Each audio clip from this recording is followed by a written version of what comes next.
joining us again for another episode of Talking Health in the 406, where we're one community under the big sky. I'm your host, Jennifer Vansickle, longtime healthcare worker turned health educator, and we're going to tune right back in to continue hearing Brenda Segna's story about her journey with foster care and adoption. Let's listen in.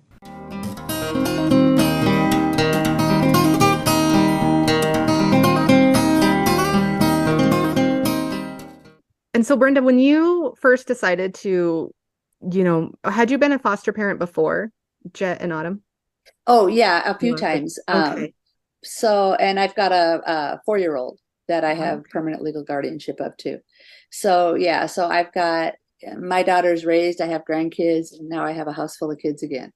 So Awesome. And are you able to, like, when you get a call, hey, we've got a kiddo that needs foster care, are you able to, can you tell us what that looks like? Are you able to decline and say, look, I don't think this child's right for me? What does that look like? no, you have a choice. So you get to pick the age of kiddos that you want.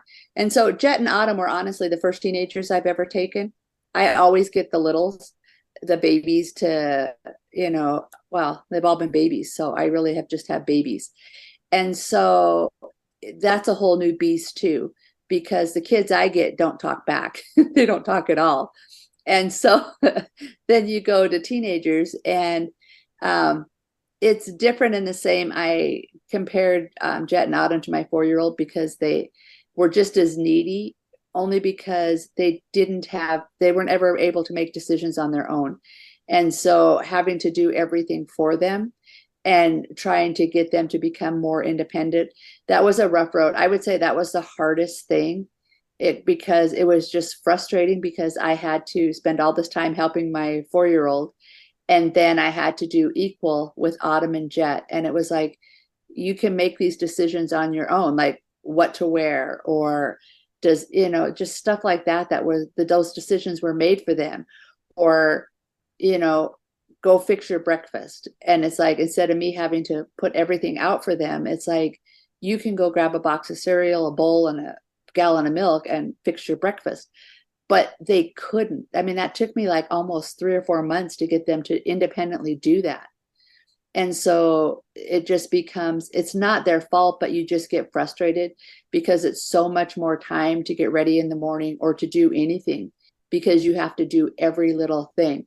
And that was just striving to get them their independence, to make those like a normal teenager. I don't eat breakfast or get out of my face.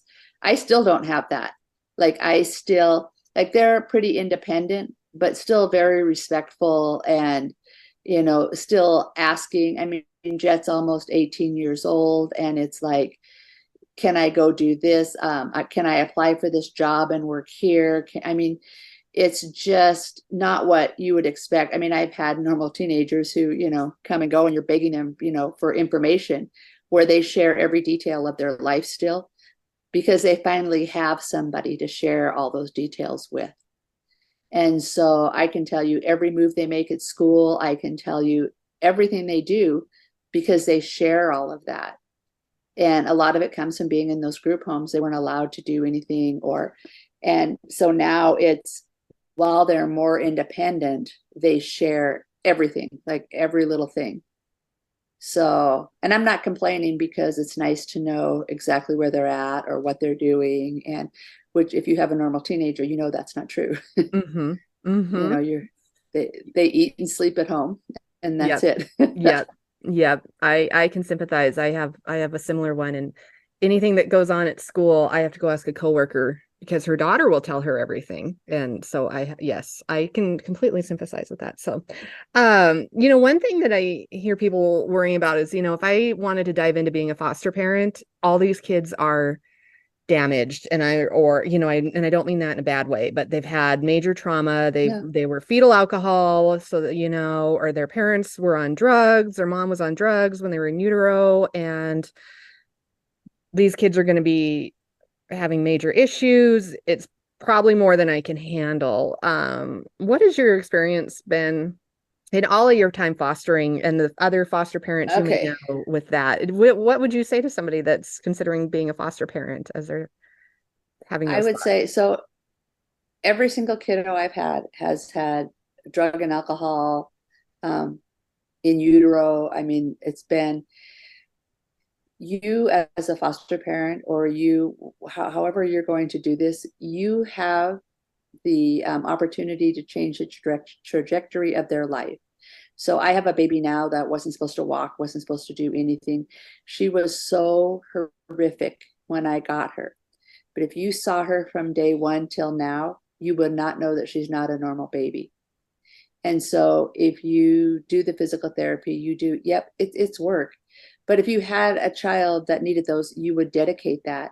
So yes, you have to put in the work. And just because they tell you, like when I picked this baby up from the hospital, they told me she was going to need a liver transplant.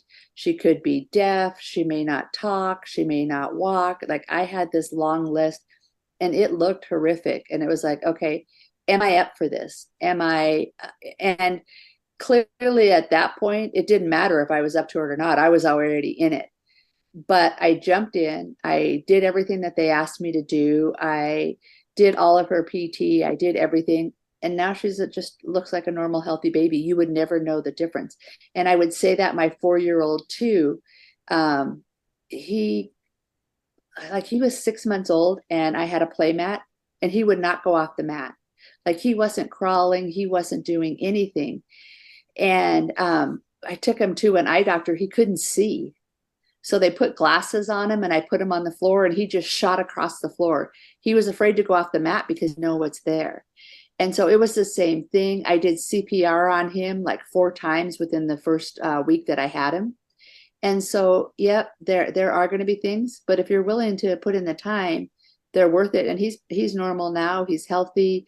He's, a little go-getter. You would never know.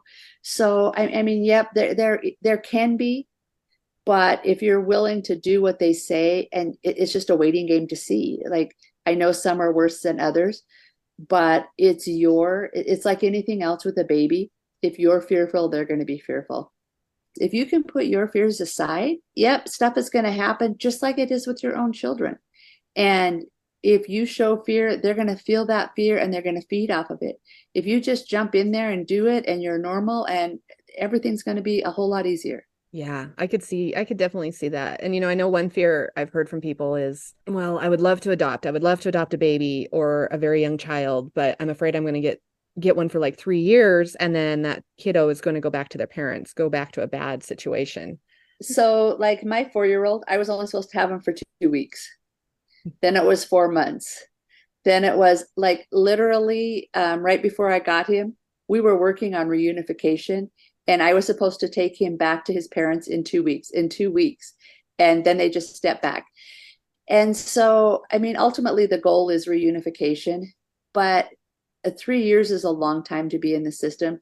Typically, it's 18 months is the longest, like they have a policy, but that doesn't always happen because in that 18 months, they could go back for this long or that long. And yeah, I mean, you could have them for 3 years, and that is the nature of the beast of foster care. And it's like, I look at it as I'm here to help this child to get to where they need to be. And I'm not where I need to be. They're not my child. Like this baby that I have now, we are so attached to one another. But I know I'm not going to keep her. I know that she's going to, go on to where she needs to be. And is it going to hurt? Yep, I'll probably shed more than a few tears. But that is what we take on.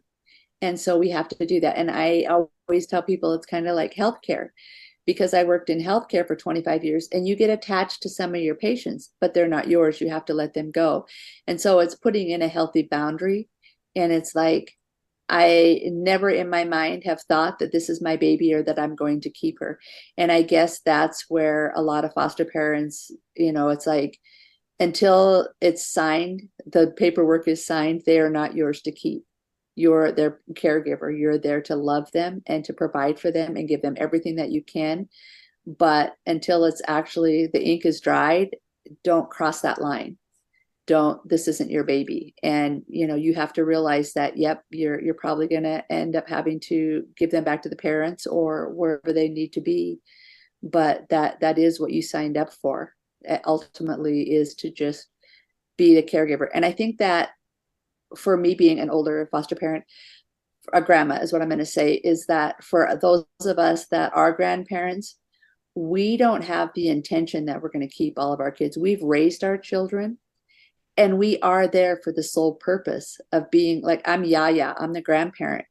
And so you grandparents don't keep their children, they send them back home. And that's exactly what we're there for.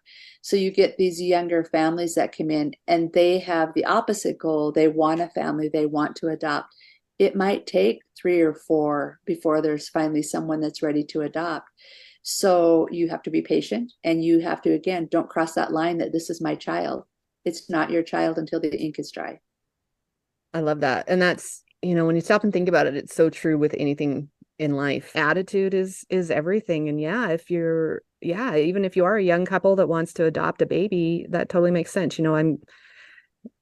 Like your baby that you have in your care now, I'm going to give her the best that I possibly can, or him the best that I possibly can. And yes, if this one You're becomes their ours, foundation.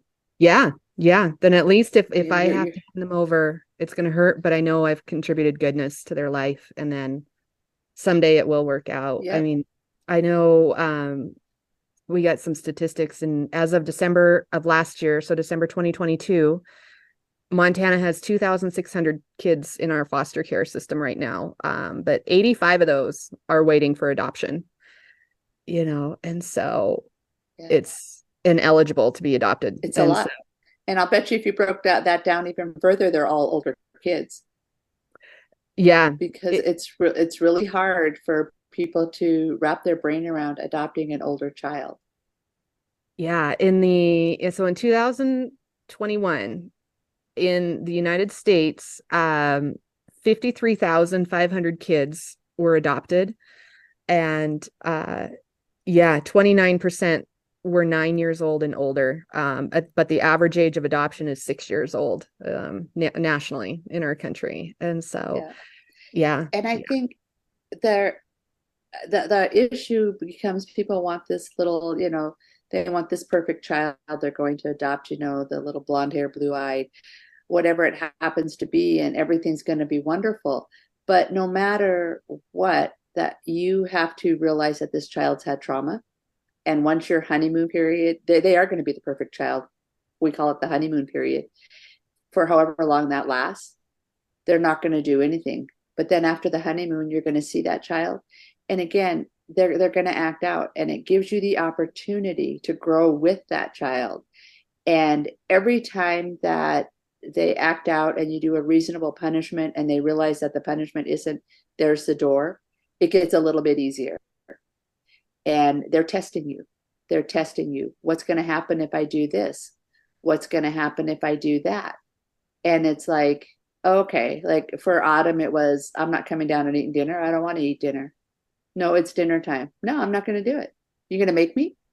No, go to your room. And so she went to her room, and then about 2 hours later, she came down. She goes, I'm ready to eat. And it was like, well, I'm sorry, everything's cleaned up. You'll have to wait till tomorrow.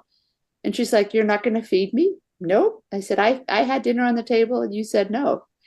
And I said, so now you just have to wait till breakfast. She was so mad, but it wasn't okay.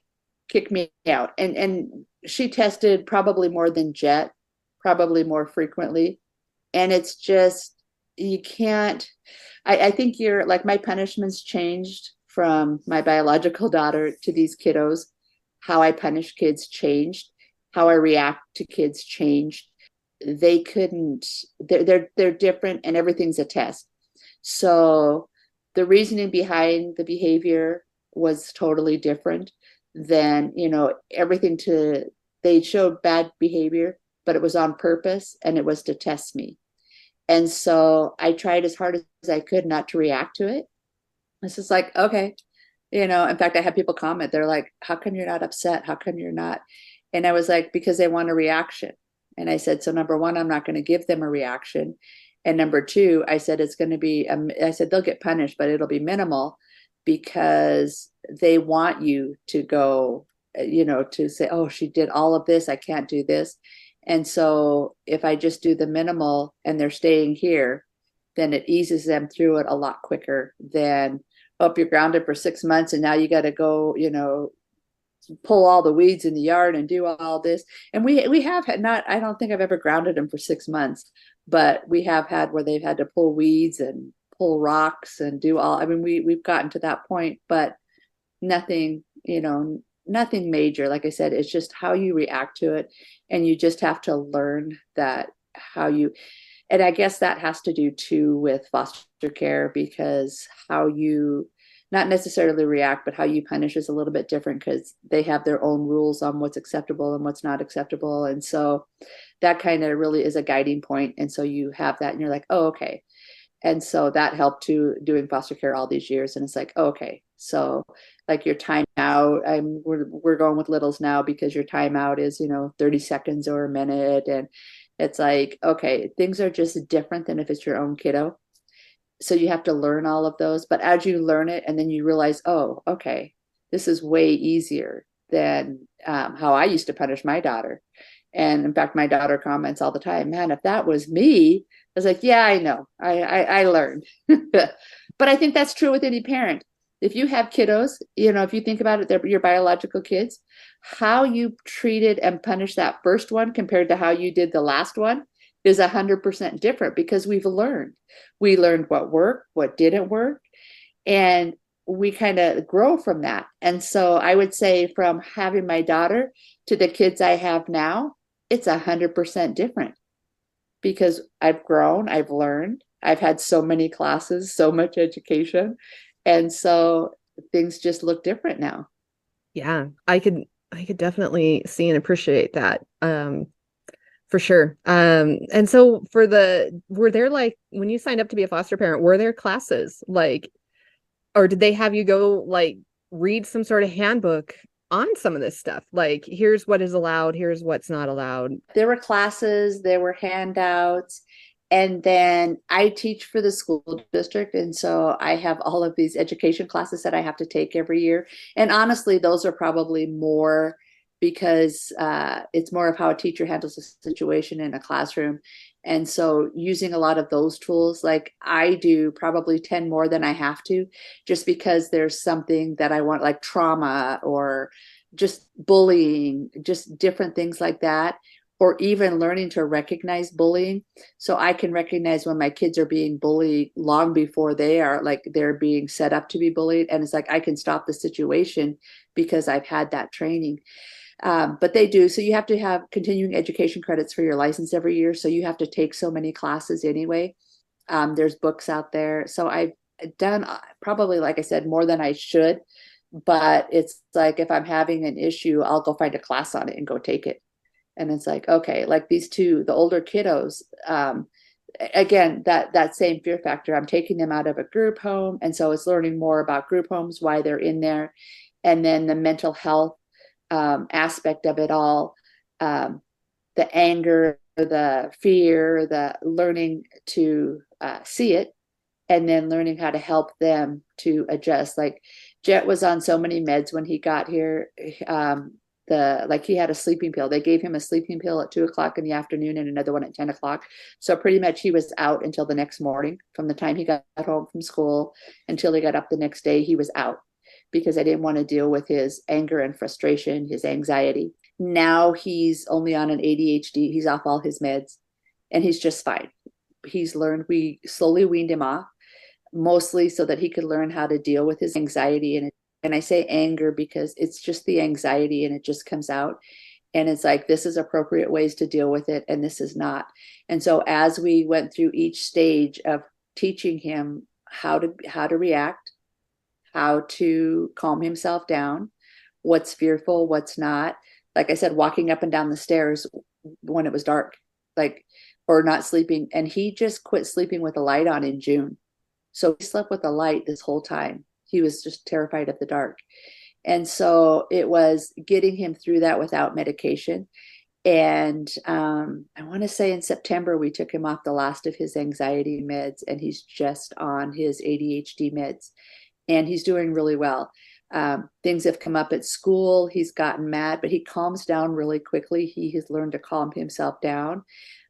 He's had fears, but we talk through them, walk them through them, or he'll just come tell me, and yeah, I just did this.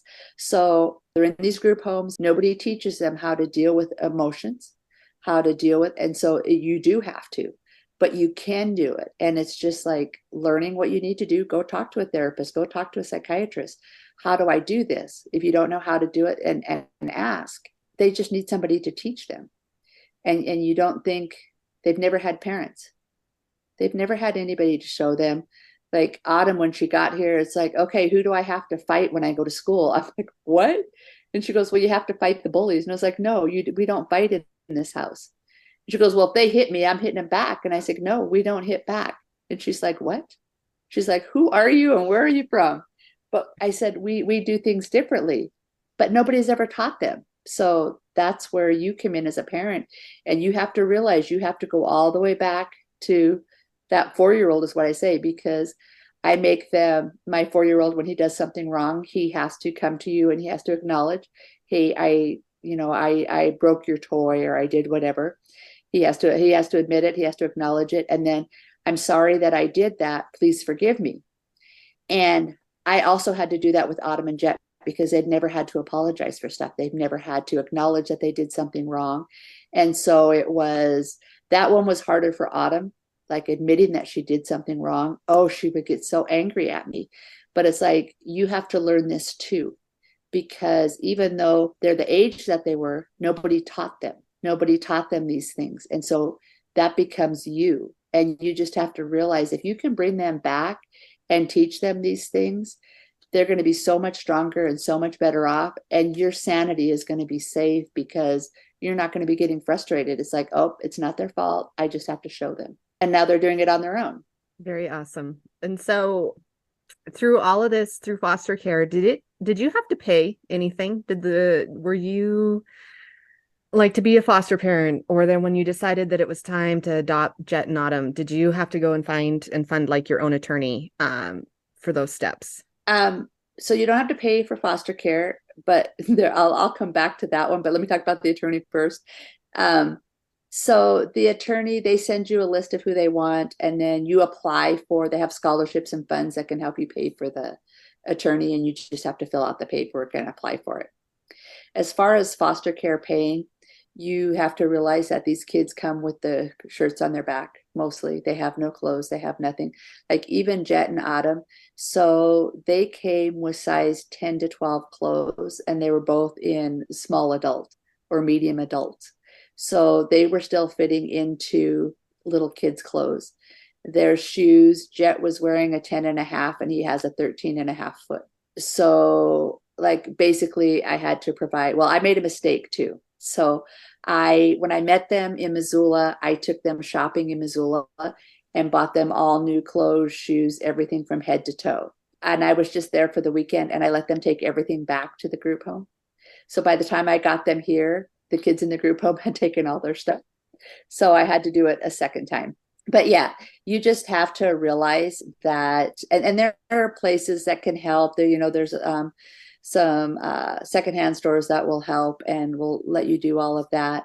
But yeah, there's going to be a cost. And it's like, even with the babies, even with when I got my 4-year-old, I had nothing. I didn't have a car seat. I didn't have a crib. And I had to go, like, I picked him up from the hospital. The same with the baby. They had a diaper on. I mean, they have nothing, because everything they have belongs to the hospital.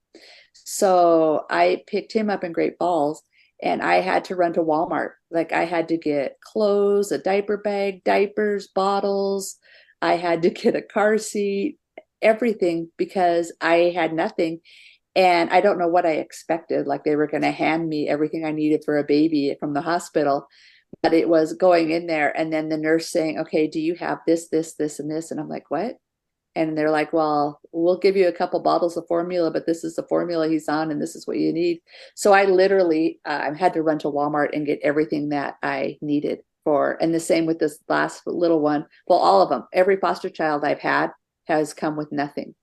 And so I've had to run out. Now I have boxes or plastic tubs for little ones. I don't have them for the bigger ones, but I have with the little ones, like boy, girl, 0 to 6 months, 6 to 12 months. And so, But yeah, you're pretty much, you have to get it all. Interesting. And so even with like the older ones, they don't get some sort of like clothing allowance per month from Aware or from the state or It was oh. $50 that they got, not when they got here, but they would go on like Jet saved his money and he used it for Christmas presents and birthday presents.